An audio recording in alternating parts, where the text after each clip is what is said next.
네, 안녕하세요. 고절 검정고시 과학 수업을 맡고 있는 사랑방 배움터 교사 박병후입니다.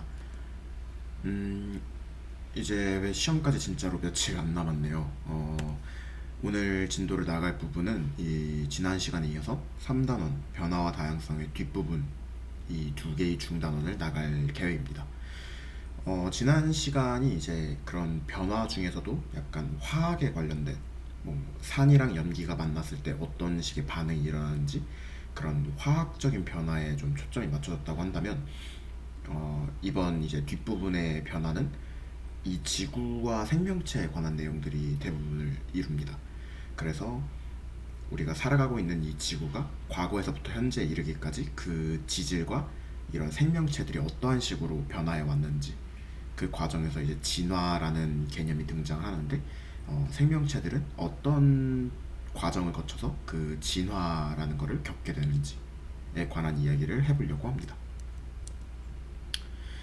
네, 그럼 시작을 해보자면, 참고로 이번 지난 이제 산과 염기나 산화환원 반응은 이제 좀 뭔가 화학식이나 그런 분자식 그리고 그 개념들에 대한 이해가 좀 중요했다고 한다면 이번 뒷부분인 이 지질시대, 그 다음에 진화, 생물 다양성 이쪽은 좀 더 개념을 암기하고 그 용어에 익숙해지는 게 좀 더 중요한 단어라고 볼 수 있을 것 같아요.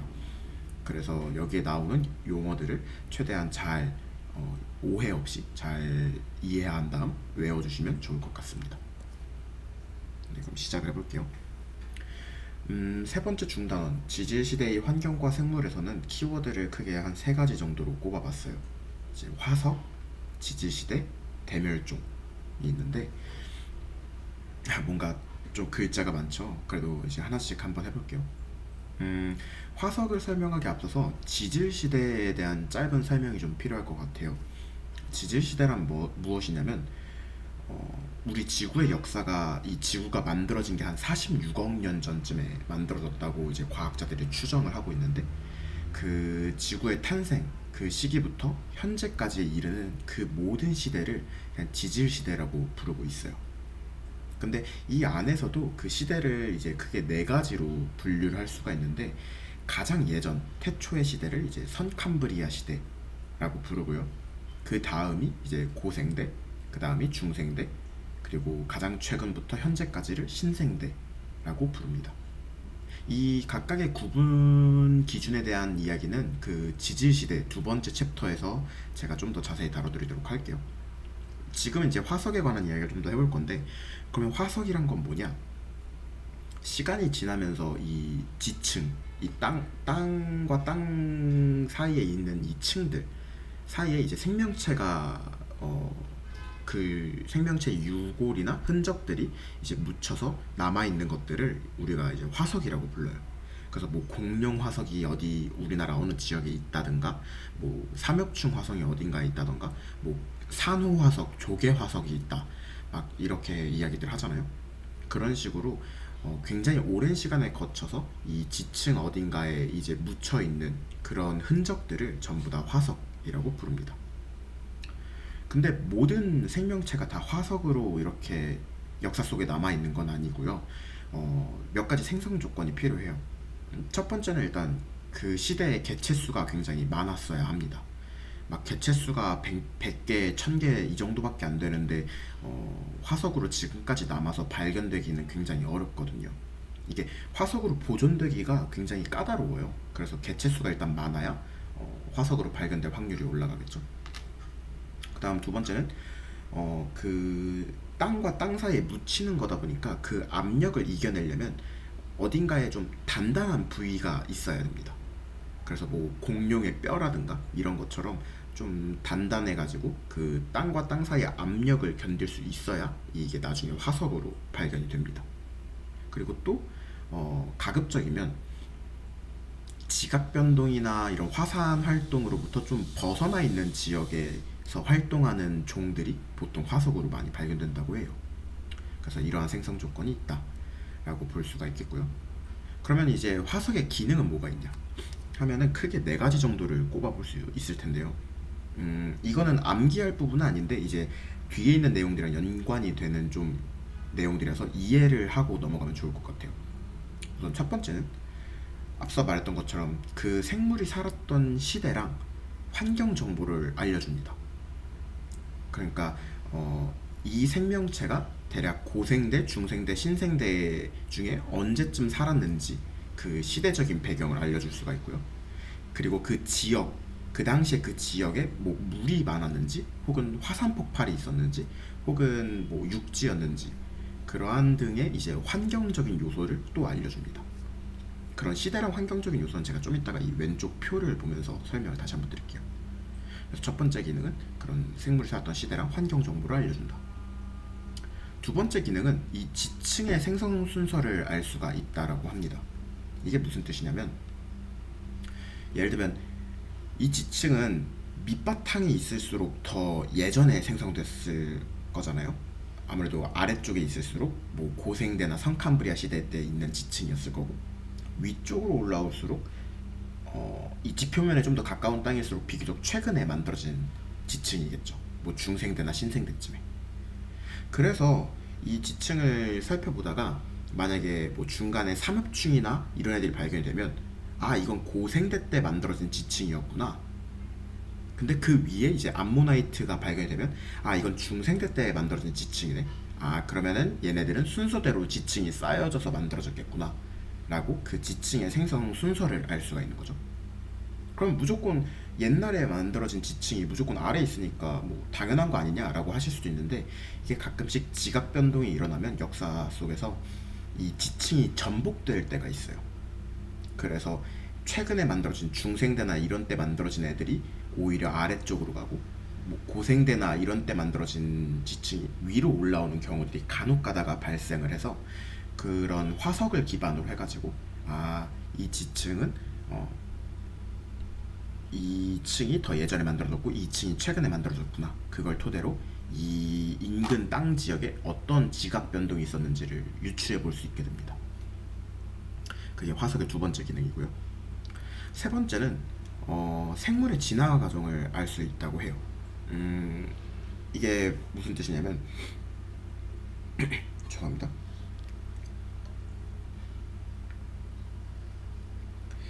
예를 들면 이 화석이 같은, 예를 들면 말의 화석이라고 하더라도 말도 이 시대상에 따라서 계속해서 그런 골격이나 이런 게 진화해 왔거든요. 그래서 그 화석의 크기나 그 골격이나 이러한 것들의 변화를 통해, 아, 이 생명체, 이 동물종은 이러한 식으로 생명체가 진화를 해왔구나 라는 거를 화석을 통해서 알 수가 있는 거죠. 그게 또 하나의 기능이고, 마지막 하나는 이거가 좀 중요한데, 수륙 분포에 관한 정보를 알 수 있다고요. 이게 수가 물수자 바다고요. 륙이 육지할 때 그 육자거든요. 그래서 예전에는 지금과 같이 이제 땅들이 대륙별로 흩어져 있지 않고, 제가 아마 예전에 한 두 번 지지난 시간인가? 예, 아마 설명을 드렸던 것 같은데, 그 판게아라는 개념이 있는데, 그 판이 원래는 모든 대륙이 다 하나로 합쳐져 있었다가 이게 시대가 점점 지나면서 북아메리카 판 따로 떨어지고, 뭐 오세아니아 판 따로 떨어지고, 이런 식으로 좀 육지가 갈라졌다라고 말씀을 드린 적이 있을 거예요. 근데 이런 화석을 통해서, 아, 이 대륙과 이 대륙이 원래는 붙어 있었구나 라는 거를 이제 유출해 볼 수가 있는 거죠. 그래서 그런 바다와 땅의 분포에 관한 정보를 이제 화석을 통해서 유추해 볼 수 있다. 이게 또 하나의 기능입니다. 그럼 이제 왼쪽 차트로 잠깐 넘어가 볼게요. 화석은 또 크게 두 종류로 나눠서 볼 수가 있다고 해요. 이제 표준 화석과 시상 화석이라는 게 있는데, 표준 화석이 이제 뭐냐면 그 시대를 풍미하는, 그 시대를 대표하는 화석들이에요. 그래서 특정 대륙이나 특정 지역에서만 발견되는 게 아니라 전 세계적으로 그 시대에 고루 분포했던 애들인 거죠. 뭐 대표적인 애가 뭐 공룡은 이 중생대에 살았는데, 그 중생대 시기에는 뭐 아메리카, 아프리카, 아시아 나뉠 거 없이 그냥 전 세계적으로 분포하는 종이었었거든요. 그치만 대신에 이런 애들은 생존 기간이 짧아요. 그래서 굉장히 일찍 멸종을 한 케이스인 애들인데, 이런 식으로 특정 시대를 이제 구분할 수 있게끔 해주는 그런 애들을 표준 화석이라고 합니다. 어떤 한 시대의 표준이 된다. 반면에 시상 화석은 조금 다른데, 얘네는 특정 굉장히 좁은 지역에서만 서식하는 애들이에요. 대부분이 약간 식물 이런 애들인데, 그 대신에 그 지역에서 굉장히 오랫동안 생존해 있는 애들을 의미합니다. 그럼 얘네는 어떤 특징이 있냐? 어떤 정보를 주냐면, 그 지층이 생성되던 시기의 환경적인 요소를 알려줘요. 예를 들면 여기에 제가 적어놨는데, 고생대에는 특정 지역에 고사리가 굉장히 많이 자라나는데, 고사리가 보통 자라나는 환경이, 필요 조건이 그 지역이 따뜻해야 되고요. 그리고 따뜻한 육지여야 돼요. 습한. 그래서 어떤 지역에서 고사리 화석이 발견이 된다면, 그 지역은 아마도 고생대 시기에 굉장히 따뜻하고 습한 육지였겠구나 라고 유추를 해볼 수가 있는 거죠. 그래서 이제 표준 화석은 정리해보면, 그 지층이 생성된 시기, 이게 어느 시대였구나라는 것을 알려주는 시간적인 요소라고 한다면, 이 시상 화석은 그 지층이 생성된 시점에서의 환경적인 요소, 이 당시에 이 인근 반경에 뭐 물이 있었다 혹은 습도가 높았다 라는 등의 환경적인 요소를 알려주는 애라고 보시면 되겠습니다. 그래서 좀 대표적인 이제 예시를 좀 들어봤는데, 고생대 때는 이제 전반적으로 삼엽충, 얘네들은 이제 물 속에 사는 애들인데 투구벌레처럼 생겼어요.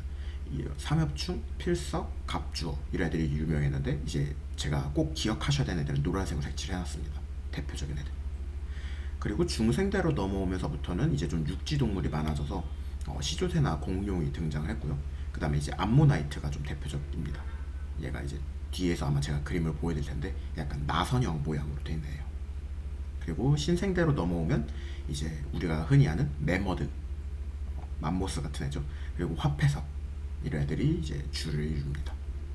그리고 시상화석은 같은 시기에 이제 고생대는 고사리, 중생대 때는 산호나 조개, 그리고 신생대에서는 뭐 화렵수, 침엽수, 이제 육지에 있는 식물들이죠. 근데 사실 대부분 기출문제를 보면은 식물 시상화석 쪽보다는 이 표준화석을 주고서 이 화석이 살았던 시대가 언제였냐 해가지고 고생대냐 중생대냐 신생대냐 뭐 선캄브리아 시대냐 이런 식의 약간 고르는 문제를 많이 내더라고요. 그래서 이 표준화석을 좀 중점적으로 기억을 해두시면 좋을 것 같습니다. 그래서 이 왼쪽에 있는 게 고생대 때 살았던 삼엽충이에요. 삼엽충은 이게 투구고요. 이 딱딱한 껍질이고, 이 가운데 있는 물결 같은 게 발이에요. 발이 굉장히 많은 약간 징그럽게 생긴 생명체였어요. 그래서 얘는 이 단단한 뚜껑 같은 게 있어서 이제 화석으로 많이 남았고 바다에서 살았습니다. 그리고 이 오른쪽에 있는 게 중생대 때 이제 많이 발견된 암모나이트. 그래서 이게 동글동글하게 이렇게 안쪽으로 말려 있는 그런 이제 독특한 문양을 갖고 있는 생명체입니다. 그래서 이 둘은 자주 나오니까 꼭 기억을 하시면 좋을 것 같아요. 그 다음 이제 아까 이제 앞에서 잠깐 설명했던 지질 시대를 좀 구분하는 이야기를 좀 해볼 건데요. 크게 4단계로 시대가 나뉩니다. 가장 예전이자 그리고 가장 지질 시대에서 가장 긴 시간을 차지하고 있는 게 바로 이 선캄브리아 시대. 사실 이때는 뭔가 특징이 많이 없어요. 생명체도 별로 없었고 거의 다 바다에서만 살고 있었고 막 그래가지고 이때는 특징이 별로 없고, 고생대, 중생대, 신생대가 이제 화석이나 이런 게 많이 발견되면서 좀 특징을 많이 유추를 해볼 수가 있는데, 이제 고생대가 한 5억 년 전에서 2억 년 전까지, 중생대가 한 2억 년 전에서 6천 년 전까지, 그 다음에 신생대가 한 6천 년 전부터 현재까지로 나뉘어져 있습니다. 선캄브리아 시대부터 한번 환경을 보면은 이때 당시까지만 해도 그 오존층이 없었어요. 공기 중에 이 오존층이 그 햇빛 자외선을 막아주는 역할을 하거든요. 그 유해한 자외선을. 근데 이게 이 당시에는 없다 보니까 이게 지상에서는 생명체가 살 수가 없는 거예요. 그래서 거의 대부분의 생명체가 바다에서만 살았고, 그 당시에 이제 주를 이루는 게 균류, 뭐 세균류가 이제 주로 있었습니다. 대표적인 애가 이제 남세균이라는 애인데, 얘가 광합성을 해요. 그래서 얘가 광합성을 한 결과물로 산소를 바다에다가 이제 내놓았던 거죠. 그래서 바다에서 산소 농도가 올라가던 시절입니다. 이때 당시에는 생물이 거의 단세포밖에 없었고요.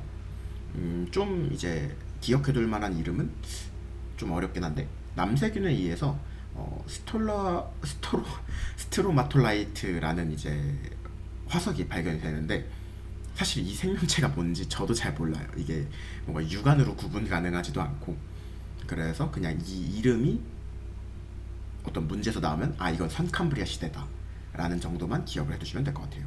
얘가 거의 한 최초의 화석이다 라고 불리거든요. 그래서 혹시나 몰라서 제가 한번 적어 드렸습니다. 그리고 이때는 뭐 수륙 분포는 별다른 특징이 없어요.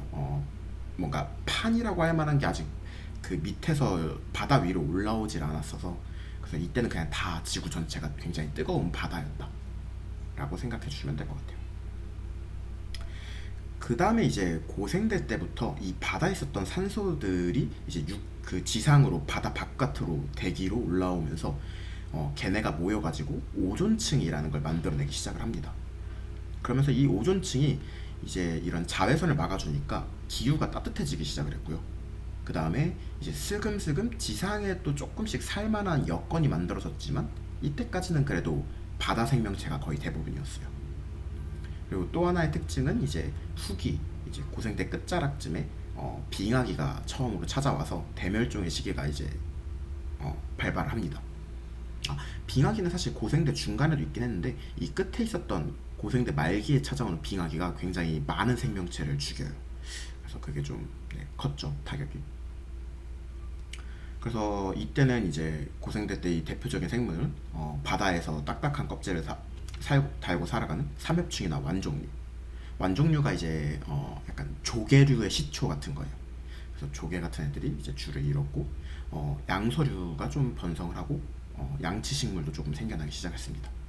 그리고 이때 중요한 특징이 하나가 바로 판게아가 형성이 이때 됐어요. 그 딱딱한 판들이 이제 지층으로 올라오기 시작을 합니다. 근데 조심해야 되는 게 고생대 때는 판게아가 형성만 됐고요. 이 판게아가 대륙벌로 분리가 되기 시작을 하는 건 중생대예요. 그래서 시험 문제에서 판게아 형성, 판게아 분리 이 키워드를 헷갈리시면 안 됩니다. 형성된 건 고생대, 분리되기 시작한 건 중생대. 이걸 잘 보셔야 되고요. 그래서 말이 나온 김에 중생대로 이야기가 넘어오면 중생대의 특징은 화산 활동이 굉장히 많이 일어나요. 그래서 왜 우리가 공룡들이 화산 활동 때문에 뭐 죽었다, 멸종했다 그런 이야기들 많이 하잖아요. 그게 이제 중생대입니다. 실제로 공룡이 중생대 때 주로 활동하기도 했고요. 그래서 이게 활산 활동을 하면서 이제 유해한 가스들이 이제 대기를 많이 덮는데 이게 이제 지구를 온난화를 시키는 이제 요인으로 작동을 해요. 그래서 지구 온도가 더 따뜻하게 올라갔고요. 그러면서 이제 육지 동물들이 많이 생겨났죠. 암모나이트, 파충류, 공룡 이런 애들이 번성을 합니다. 그리고 이제 그 지상에서 거시 식물들, 씨가 있는 식물들이 번성을 하기 시작을 해요. 그리고 이때가 판게아가 분리가 되고 그 다음에 이제 최근 신생대로 넘어오면 초창기에는 중생대를 이어받아서 좀 따뜻한 온도였어요. 전반적으로 기온이. 근데 이제 후기로 넘어가면서 네 번의 빙하기, 추위가 굉장히 추운 그 빙하로 덮이는 그 시점과 세 번의 간빙기, 이 간빙기는 이제 반대로 빙하가 녹는 시기를 말해요. 그래서 그런 세 번의 간빙기가 계속 빙하가 왔다가 간빙기가 왔다가 하면서 반복이 되면서 굉장히 기온이 이제 오락가락하는 시기였습니다. 지금은 이제 그 빙하기가 지난 시점이죠. 그래서 이때 이제 포유류가 번성을 했고요. 이때가 이제 그 인류의 조상이라고 부를 만한 사피엔스 종족이나 이런 애들이 최초로 출현하던 때죠. 그리고 대표적인 생명체가 화폐석, 매머드, 속시식물 등이 번성을 합니다. 수륙 분포의 관점에서는 판게아는 이미 이때 분리가 다 됐고, 근데 그 판들끼리 부딪히거나 이제 그러면서 큰 습곡 산맥들, 뭐 대표적으로 히말라야 산맥, 알프스 산맥 같은 애들이 이때 만들어집니다. 그래서 제가 노란색으로 이 키워드들을 좀 정리를 해놨는데 이 부분들을 시대별로 잘 암기를 해주셔서 이런 키워드가 시험 문제의 특징으로 나오면 그 다음에 아마 그 시대가 언제냐라는 객관식 문제로 나올 거예요. 그러면은 뭐 화산활동, 암모나이트 이러면 이제 이건 중생대다 이런 식으로 연상해서 맞추실 수 있도록 잘 암기를 해주시면 좋을 것 같습니다. 그다음 마지막으로 이제 대멸종인데,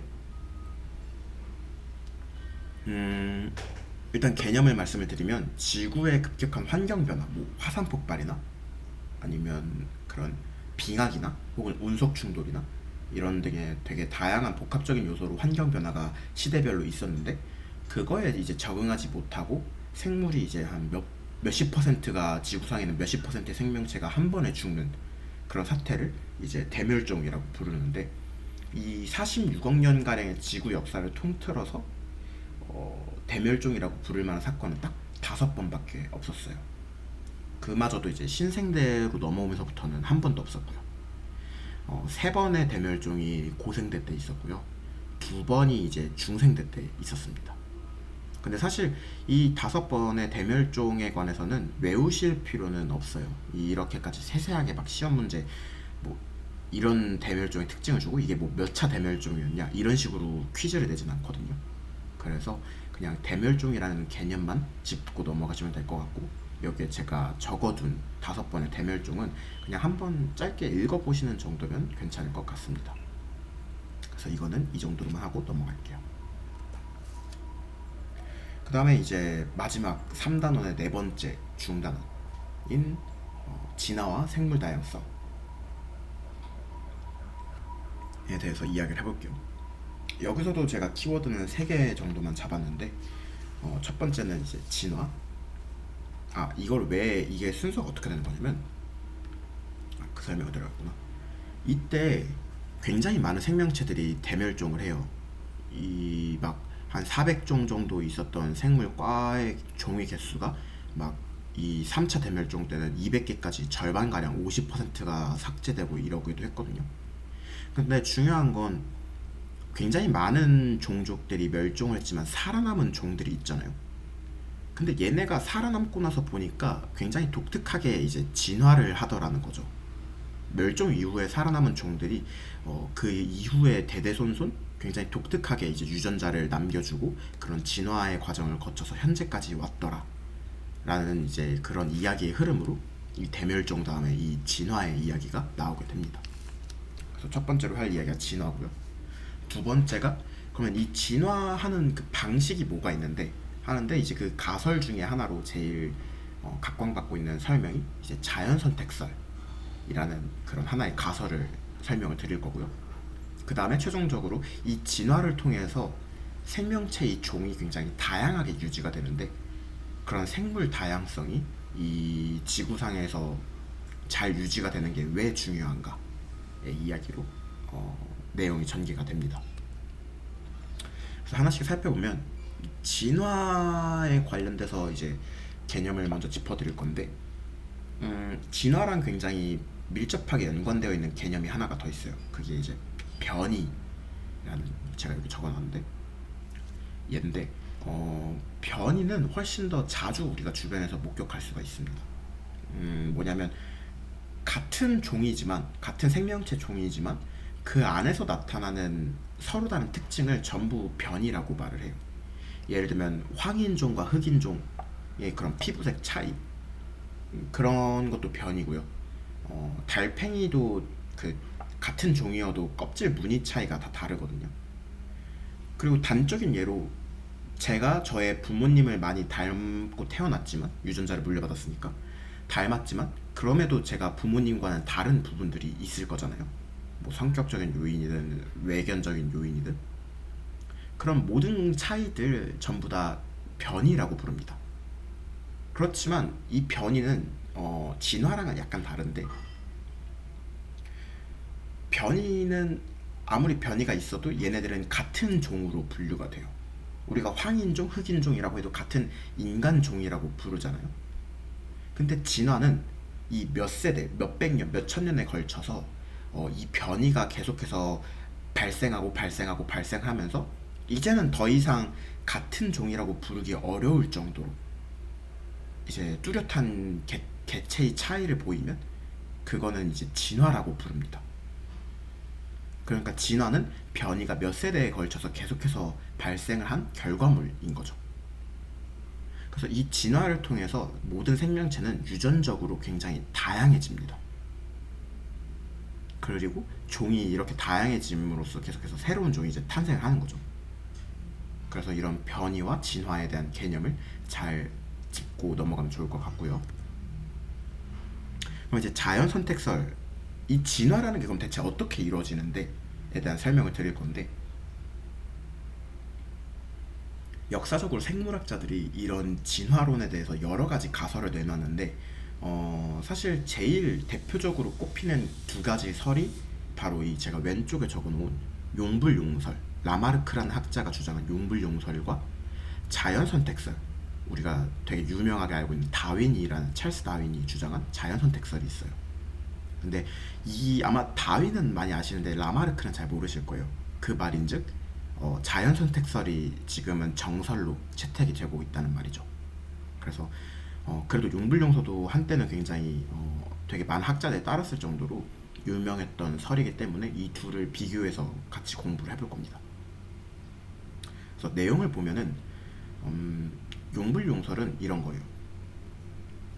원래는 이 생명체, 특정 생명체가 어떤 특정 기능이나 특징을 지니지 않고 있었는데, 이 주변 환경에 의해서 맞춰서 그 기관을 발달시키다 보니까 어떤 특정한 형질, 이 형질이라는 게 그런 유전자에 각인이 되는 어떤 특징을 의미하거든요.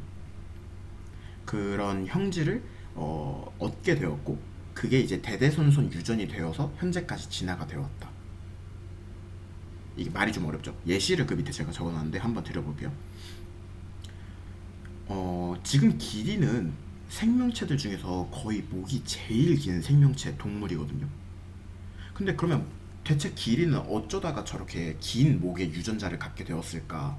학자들이 너무 궁금했던 거예요. 그런데 이제 라마르크의 주장은 이런 거죠. 원래 기린도 목이 굉장히 짧았다. 근데 이 기린이 주로 먹는 식물이나 이런 나뭇잎이 다 굉장히 높은 곳에 매달려 있었는데, 그 높이 있는 먹이를 먹기 위해서 목을 쭉 빼고 이러다 보니까, 물론 그게 한 세대에 이루어진 건 아니겠죠. 몇 세대, 몇백 년에 걸쳐서 점차적으로 그런 기린들의 목이 길어지는 거다. 그래서 현재 목이 긴 기린이 탄생하게 됐다. 라는 식의 이제 진화론을 주장한 거죠. 이런 식으로 처음에는 특정 형질, 긴 목이라는 형질을 갖고 있지 않았는데 몇 세대에 걸쳐서 그 먹이를 먹기 위해서 진화를 하다 보니까 목이 길어진 거다. 라는 주장이 이 용불용설입니다. 그러면 자연선택설 한번 볼게요. 자연선택설은 뭐냐면 유전적으로 이미 자연에는 굉장히 다양한 개체들이 살고 있었다. 다양한 형질을 지닌. 근데 환경의 변화에 따라서 그거에 잘 적응하기에 좋은 유리한 개체들만이 살아남았고, 걔네가 씨앗을 퍼뜨려서 걔네가 이제 현재까지 주를 이뤄온 거다. 그러니까 그런 환경에 적응하지 못한 애들은 도태되어 버린 거다. 라는 게 이제 자연선택설의 주장인 거죠. 같은 예시를 한번 들어볼게요. 이 기린 예시를. 원래 예전에 자연 상태에서는 목의 길이가 짧은 기린과 긴 기린, 그러니까 굉장히 다양한 형질을 지닌 기린들이 존재를 했었다라는 게 기본 설정입니다. 근데 이제 낮은 곳에 있는 잎사귀들은 다 먹고 나니까 이제 높은 곳에 있는 나뭇잎밖에는 먹을 거리가 안 남아있는데, 그걸 먹을 수 있는 애들은 목이 긴 기린들만이 먹을 수 있는 거죠. 그러니까 이제 목이 짧은 기린들은 점점 야위어가고 도태되고 이제 멸종을 하게 되었는데, 목이 긴 기린들은 계속 먹이를 자기네들끼리만 먹으면서 생존을 할 수가 있었으니까 결국 그런 애들만이 살아남고 후손을 퍼뜨려서 현재는 이제 기린의 목이 긴 종들만이 살아남아서 현재까지 된 거다. 라는 게 이제 자연의 선택설입니다. 그래서 자연이 선택했다 라고 해서 자연선택설이라고 얘는 부르는 거고요. 그래서 결과는 이제 결과론적으로는 기린의 목이 길어진 애들만 남았다라는 걸로 동일한데, 시작점이 좀 다른 거죠. 시작점은 용불용설은 원래부터 목이 짧은 애들만 있었는데 점진적으로 목이 다 길어진 거다라는 거라면, 자연선택설은 원래 처음부터 목의 길이는 굉장히 다양하게 자연 상태에 있었는데 그 중에서 자연의 그 환경에 맞추다 보니까 목이 긴 애들만 남게 된 거다. 근데 이 둘 다 어떤 한계점을 부딪히게 됩니다. 사실은 용불용설의 한계점이 더 치명적이라서 얘가 이제 쇠퇴하고 마는데, 뭐였냐면, 나중에 생물학자들이 밝혀낸 사실인데, 이 획득 형질, 그러니까 유전자에 처음부터 갖고 태어난 게 아니라 후천적으로 어떤 훈련을 통해서 획득하게 된 형질은 부모로부터 자식한테 유전되지 않는다는 것을 밝혀낸 거죠. 그래서 이 이론적인 한계에 부딪히면서, 그러니까 기린이, 부모 기린은 목이 짧은데 그 기린들이 막 훈련을 통해서 목이 길어졌다고 한들, 그 유전적인 그런 형질은 유전자로 그 다음 때한테 유전이 안 된다는 거예요. 그거를 밝혀내면서 얘는 굉장히 치명적인 이론적인 한계에 부딪히게 된 거죠. 그래서 용불용설은 패하게 되고, 이제 자연선택설은 그런 문제는 없죠. 처음부터 목의 길이가 다양했는데 긴 놈들만 살아남았다 라는 거니까. 그래서 자연선택설은 다행히 이런 한계점은 없는데, 다른 한계점이 뭐가 있었냐면, 이 목이 긴 그 형질, 부모의 형질이 어떻게 그 다음 때로 유전이 되는데 하는 그 자세한 유전적인 원리는 설명을 못했어요, 다윈은. 근데 이제 후대 학자들이 그거에 대한 설명을 추가적으로 밝혀내죠. 그러면서 이제 자연선택설이 현재까지도 그런 진화론에 있어서 이제 메인을 이루게 된 겁니다. 그래서 진화론의 가장 유력한 설명은 이제 자연선택설이다. 그럼 이 자연선택의 과정은 어떤 식으로 이루어지냐라고 하면 크게 5단계로 나눠볼 수가 있어요. 첫 번째는 이제 과잉생산. 기본적으로 굉장히 많은 수의 자손이 만들어져야 되고, 그 다음 두 번째가 변이. 이 많은 수의 자손이 다 동일한 형질을 갖고 있지는 않을 거잖아요. 좀 부모랑은 좀 다른 형질을 지닌 개체, 돌연변이 같은 애들이 탄생을 하겠죠. 그 다음에 이제 생존 경쟁. 이 다양한 형질을 지니고 있는 애들 간에 이제 먹이와 서식지에 관한 경쟁이 발생하는 거죠. 뭐 예를 들면 이 왼쪽에 있었던 기린의 예시를 들면, 처음에는 기린들이 굉장히 다양한 자식을 낳았고, 그들 중에 이제 목이 긴 기린이나 목이 짧은 기린이나 굉장히 다양한 형질을 지닌 변이 종들이 이제 태생을 했을 거고, 근데 그 안에서 이 나뭇잎을 먹기 위한 서식지 경쟁이 발생을 했을 거고, 그 다음 네 번째로 자연선택. 나뭇잎이 높은 곳에 있는 거를 또 먹을 수가 있는 목이 긴 기린만이 환경에 적응해서 살아남았을 거고, 그리고 또 걔네가 자손을 남겼겠죠. 그 다음에 진화. 이 위에 있는 과정들이 계속 오랜 시간 반복되고 누적되면서 결국은 기존의 종은 이제 부모나 이제 다른 형제들, 목이 짧은 기린들과는 다른 목이 긴 기린들만이 이제 살아남아서 진화라고 부를 만한 그런 현상을 발생한 거겠죠. 그래서 과잉생산, 변이, 생존경쟁, 자연선택, 진화, 이 5가지의 과정을 잘 기억해 주시면 좋을 것 같아요. 이 예시를 갖고서 기억해 두시면 좋을 것 같아요. 그 다음에 이것과 네, 제가 여기 그림을 잘 넣어놨는데, 이제 라마르크 용불용설의 경우에는 원래부터 다 목이 짧았는데 이제 목이 길어졌다, 후천적으로. 그렇고 이제 다윈의 이 자연선택설은 굉장히 다양한 목 길이가 있었는데 결국은 목 길이가 긴 애들만 자연한테 선택받아서 살아남았다. 그러면 이 자연선택설의 예시를 몇 개를 제가 더 들어드릴게요. 첫 번째가 이제 핀치의 자연선택인데, 이 핀치가 새 종의 이름이에요. 얘가 이제 갈라파고스 섬, 다윈이 이제 발견한 갈라파고스 섬에서 주로 서식하는 애들인데, 이 갈라파고스 섬이 특징이 뭐가 있냐면 굉장히 면적 자체도 넓지만 그 면적 부위별로 서식하는 종들이 진짜 다채롭습니다. 식물이건 동물이건. 근데 여기에 핀치라는 새가 살았는데, 얘가 원래는 종의 구분이 없었어요. 그냥 다 핀치라고 불렸는데, 이 섬의 동부랑 서부에 이 새들이 먹는 열매의 그 먹이가 종류가 달랐던 거예요. 뭐 오른쪽에서 살던 동부에 살던 얘네들은 이 단단하고 큰 씨앗들을 먹어야 됐거든요. 그러다 보니까 부리가 굉장히 튼튼하고 이거를 씹어서 분해서 먹을 수 있을 정도로 튼튼한 악력이 좋은 애들만이 이제 살아남아서 큰 부리 땅핀치라는 종으로 이제 분화를 한 거죠. 그래서 이런 식으로 살아남는데, 반대로 이 서쪽은 이런 식으로 딱딱한 씨앗이 많지가 않았거든요. 그래서 얘네들은 다른 종의 핀치로 진화를 했다고 해요. 그래서 처음에는 같은 종의 핀치였지만 이 먹이에 따라 이 지형에 따라서 서로 다른 종으로 자연한테 선택을 받아 진화를 했다가 이제 핀치의 자연 선택설이고요. 좀 더 요즘에 와닿는 건 이제 항생제랑 내성, 어떤 항생제로부터 내성을 가진 세균. 최근에 코로나의 이런 델타 변이 바이러스가 막 생겨난다고 하잖아요.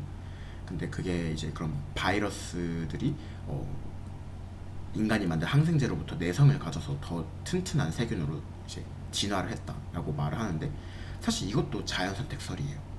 세균 입장에서 보면은 외부에서 항생제라는 어떤 멸종 위기가 생겼지만 그 중에 일부는 변이를 발생시키면서 그 항생제한테 내성을 지니고 살아남았을 거고, 그리고 결국은 그런 내성을 지닌 세균들이 번식을 다시 또 해서 줄을 이뤘겠죠. 그래서 이것도 사실은 자연 선택설의 한 예시입니다.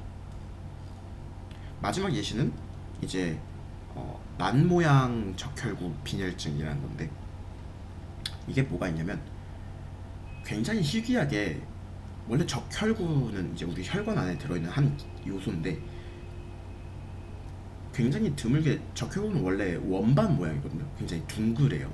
동그란 원반 모양인데 가끔 가다가 유전적인 변이로 인해서 이게 그 굉장히 우리 왜 그 벼 벨 때 쓰는 낫 있잖아요. 그 기역자 모양의 낫.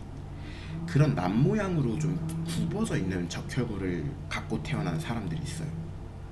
근데 그런 적혈구를 갖고 태어난 사람들의 특징이 뭐냐면, 그런 변이된 적혈구는 그 적혈구의 원래 기능이 산소를 운반하거든요. 그 원반 가운데 산소를 태워서 우리 혈액 곳곳으로 산소를 운반시켜줘요. 근데 이 남 모양은 가운데 그 산소를 담을 수 있는 공간이 없어서 산소를 온몸에 공급을 잘 못합니다. 그러면 우리가 산소를 뇌에 공급을 잘 못 받으면 빈혈증이 생기거든요. 그래서 남 모양 적혈구를 타고난 사람들은 빈혈 증세를 종종 알아요. 근데 이게 이 남 모양 적혈구의 특징이 또 하나가 뭐가 있냐면, 말라리아에 걸리지가 않아요. 이걸 갖고 태어난 사람들은.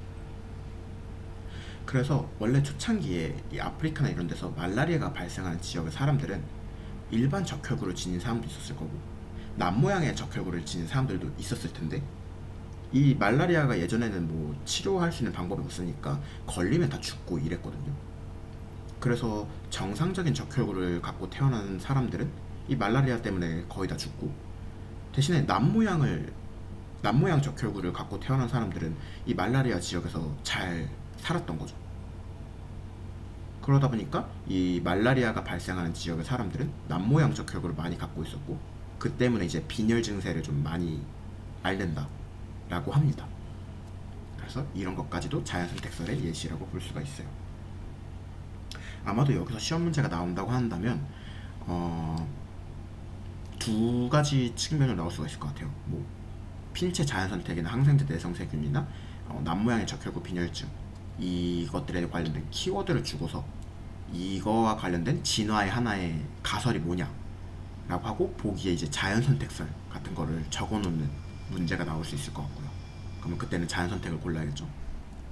또 다른 거는 이런 예시들 하나하나를 이제 이 스토리를, 이야기를 보기에다가 주어줘서 이거에 관련된 자연 선택설의 예시가 뭐냐 라고 하면 뭐 세균, 항생제 이런 이야기 나오면 항생제의 내성세균, 뭐 빈혈증, 말라리아 이런 이야기가 나오면 남 모양 적혈구 빈혈증, 이런 거를 고르게 하는 문제가 나올 수 있을 것 같습니다.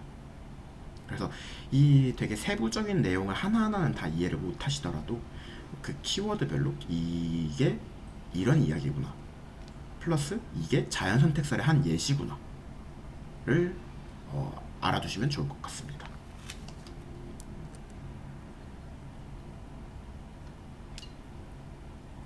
이제 마지막 생물 다양성에 관한 이야기인데요. 생물 다양성에 대한 개념을 먼저 설명을 드리면, 어떤 한 생태계는 다들 아실 거예요. 한 생태계 안에서 살고 있는 그 모든 생물들의 다양한 정도를 나타냅니다. 그 사실은 이 생물 다양성은 그 하위로 좀 더 파봐서 들어가면 세 가지로 분류가 돼요. 생태계 다양성이 있고요.